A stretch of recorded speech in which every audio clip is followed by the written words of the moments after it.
He mocked my dad's veteran status, so I mailed his draft-dodging proof to his boss. The day after my father's military funeral, my coworker laughed and said his PTSD was probably from watching too many action movies. So I dug up the documents that proved he'd faked a medical condition to avoid serving and sent them to the CEO of the defense contractor he worked for. It happened at the office coffee station. Mark from accounting, with his slicked back hair and custom suits, smirked as I pinned a photo of my dad in uniform to the memorial board.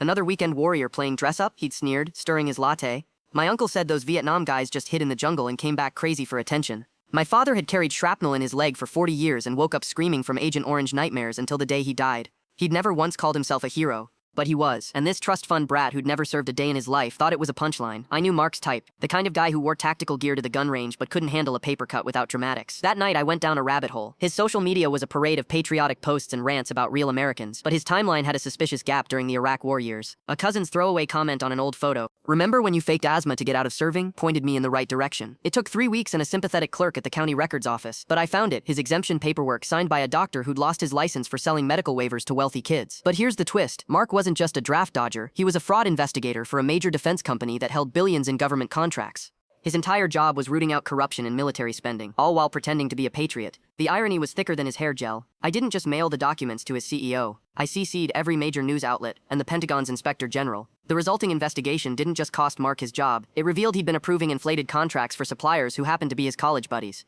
The Justice Department is now involved, and his picture is currently on the front page of the Wall Street Journal, under the headline, "Draft Dodger Turned Defense Fraud." Last week I visited my dad's grave and left a copy of the article tucked under a rock. The wind carried the sound of taps from a nearby funeral, and for the first time since he died I didn't feel angry. I felt like I'd finally completed his last mission.